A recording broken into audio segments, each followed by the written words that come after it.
The Ukrainian flag on the building of the Kupiansk City Council. Assault units of the Kharkiv Brigade managed to successfully clear the city center and take control of the City Council building.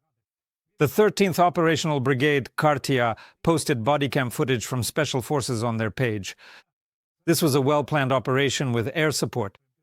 Every step of the assault group was adjusted in real time, observing the enemy from the sky. Let me remind you that after the successful operation, the enemy was blocked in Kupiansk, the routes were cut off, and our units are clearing the city. At the same time, the Russians were advancing near Shandriholov and Sviatopokrovsky. They are also taking advantage of the weather conditions and conducting assault operations in the Pokrovsk direction of the front. Our defenders are recording active infantry advances as they try to gain a foothold in the settlement. Russian soldiers are advancing under the cover of snow, fog, and cold, and they take advantage of the fact that in such conditions it is difficult for our drones to fly. In total, Ukrainian defenders have repelled 26 assaults in the areas of the settlements of Mirnohrad, Pokrovsk, Zapovidne, Rodinsky branch, and towards the settlement of Kucheriv Yar.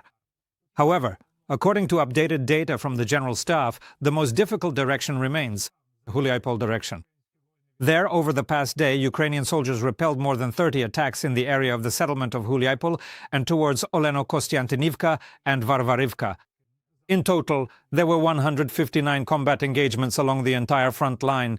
Despite difficult weather conditions and the enemy's significant advantage in certain areas, the armed forces of Ukraine are destroying the enemy. In particular, in the southern Slobozhansky direction, pilots from the Rupak Fury unit struck 5 targets. Vehicles, an electronic warfare system, a warehouse, and a shelter where the enemy was hiding.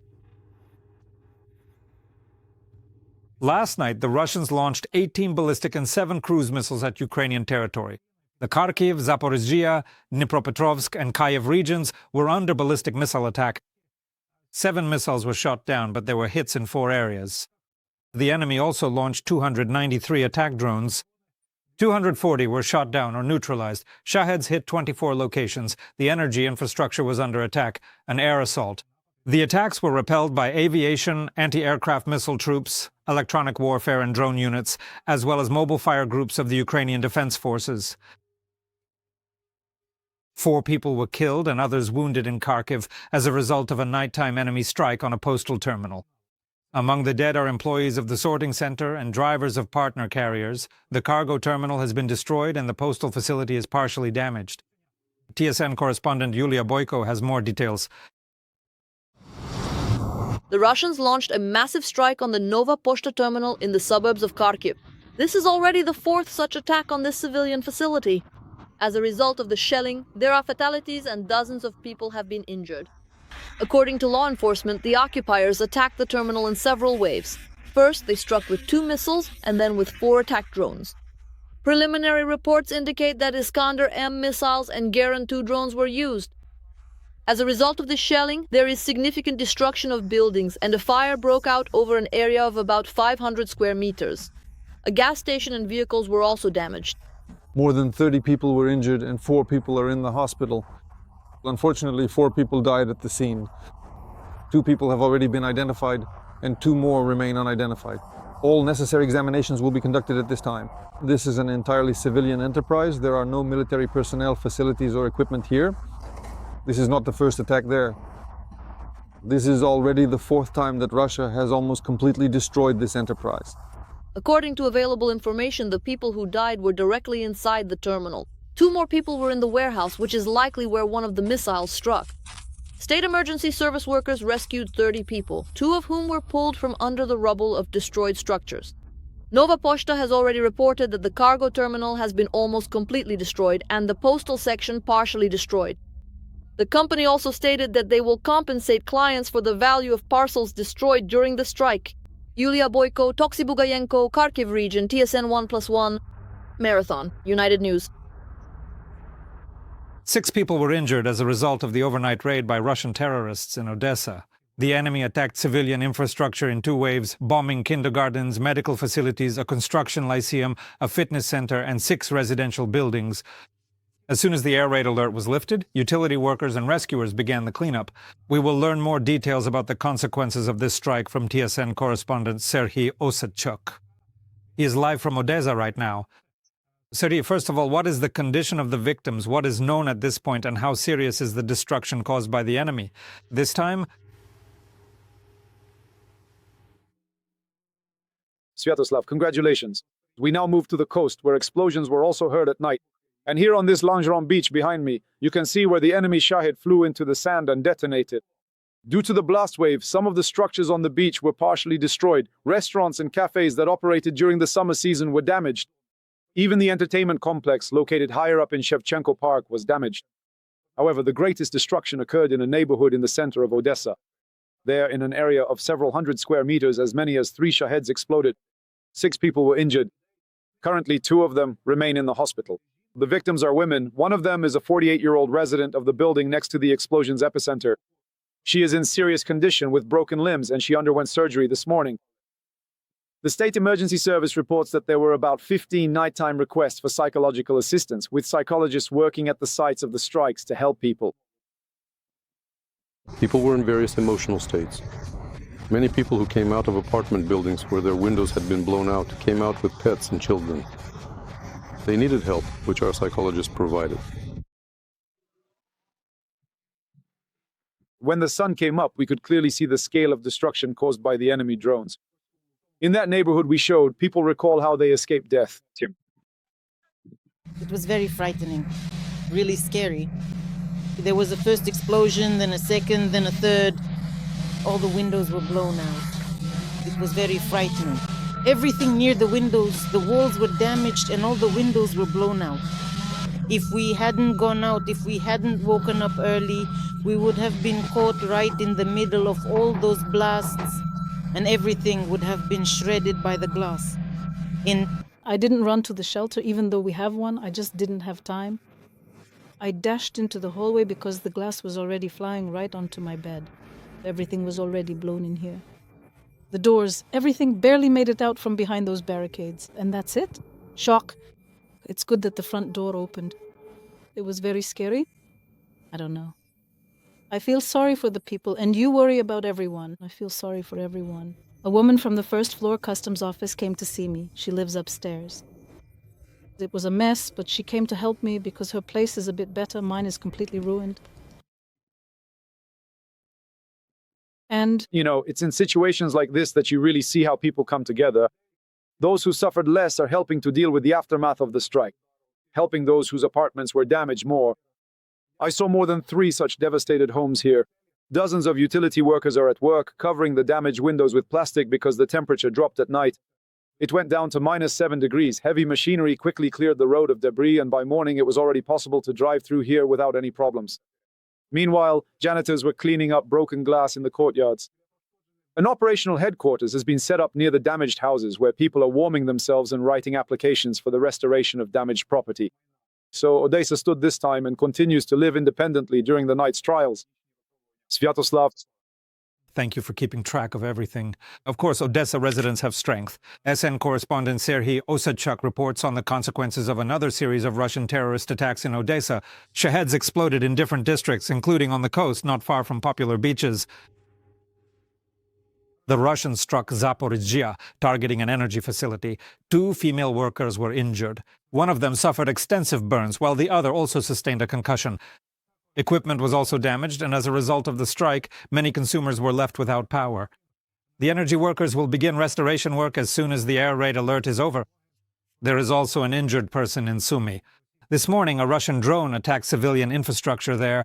The attack drone hit a tree near a dormitory, and as a result of the explosion, a passing pensioner was injured.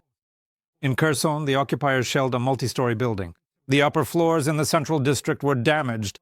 Earlier, an elderly woman received a fatal injury in her own apartment. 2 more city residents were hospitalized with blast injuries. 2 apartment buildings and more than a dozen private houses were damaged.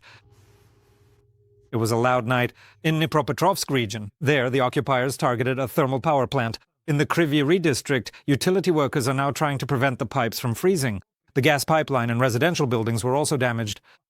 An elderly woman was taken to the hospital. Men from the Sinelnikivsky district are also under medical supervision. There are also 2 wounded in the Chernihiv region. The Russians struck a private property with a drone. In the Bakhmach community, a house and a car were destroyed. Kyiv and several regions were left without power due to a nighttime missile and drone attack on energy facilities. A significant part of the capital and the Kyiv region, as well as Chernihiv, Dnipropetrovsk, and Zaporizhzhia regions, were left without electricity. There are also power outages in the Zhytomyr, Kharkiv, and Donetsk regions. 2 DTEK energy facilities have been significantly damaged here. Due to the shelling, 47,000 households are without electricity there. In regions where the security situation allows, energy workers are already working on restoration. In all regions of Ukraine, hourly blackout schedules are in effect, and there are power restrictions for industry.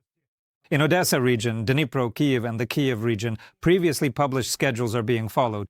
These hourly blackouts are no longer in effect, and in Zakarpattia and Chernihiv regions, 17 settlements are without power due to bad weather. Hourly outage schedules are in effect in all regions. In Kyiv and Kyiv region, scheduled outages are currently being implemented. A significant drop in temperature may affect their duration. System-wide restrictions will be lifted as soon as the situation in the power system stabilizes. Consumers in frontline and border regions remain without power due to early outages caused by hostilities across the country.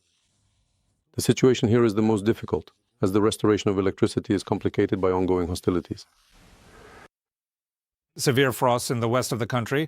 In Polisia, temperatures reached 20 degrees below zero. A man with frostbite. Border guards found him in critical condition in the Zhytomyr region. He tried to cross the border illegally but couldn't manage the long journey in the severe frost. His companion put him in a sleeping bag and left him behind. By the time the border guards arrived, the man already had severe frostbite. He was carried out of the forest on a stretcher and handed over to the medics. The frosts in the region have intensified, and now icy conditions have also set in. Therefore, unless absolutely necessary, drivers are being asked not to go out on the roads. In the Zhytomyr region, drivers who get stuck on slippery roads and in snowdrifts are being pulled out with tow trucks. And in the Rivne region, roads are still being cleared after the heavy snowfall. The day before, in the Tyachev district of Zakarpattia, emergency medical workers had to reach a patient by horse-drawn sleigh. It was simply impossible to get through the drifts by car. The most difficult situation is in the mountainous areas. There is still an avalanche risk there as well. And in Lviv, which was threatened with a transport collapse due to the bad weather the day before, the situation has slightly improved. The roads are passable and snow removal equipment is working around the clock. Just yesterday, trucks were getting stuck en masse in the city and on the highways, unable to make it up the hills, getting trapped in snowdrifts and causing multi-kilometer traffic jams behind them. Passenger cars were also skidding, and even now there is still severe ice on certain sections of the roads. Rescuers have additionally deployed 28 mobile Invincibility points in Kyiv. In total, there are now more than 1,000 stationary points operating in the capital. To Kyiv, rescuers from other regions of Ukraine have also started arriving in Kyiv to support people while the city's power system is being restored to stable operation. So you can warm up, charge your devices, or simply have a chat at these mobile points, which operate around the clock and are set up right in the courtyards of residential high-rises in different districts of the capital. The Invincibility tents are equipped with heat guns, generators, and places to rest. On site, psychologists from the State Emergency Service and rescuers are working. Volunteers also deliver hot meals there. Since these mobile points started operating, more than 3,500 people have already used them. Emergency power outages, no water, heating is weak in the house for a long time. So with a small child, we decided to keep in mind that if anything happens, we can come here, take shelter, warm up, and charge our phones. Somehow I managed before, just endured it, but today my phone is dead, everything is at zero, so I decided to come. The guys here are really nice, thank you to them, they offer coffee and tea, and thank you for being here, our saviors. The government is introducing bonuses for energy workers. This concerns the specialists of repair and restoration teams, energy companies, who go out directly in the freezing cold to the sites of strikes to restore the supply of heat, electricity, water and gas. Prime Minister Yulia Sviridenko recently instructed the Ministry of Energy, together with the Ministry of Finance, to submit the relevant decision to the Cabinet for consideration.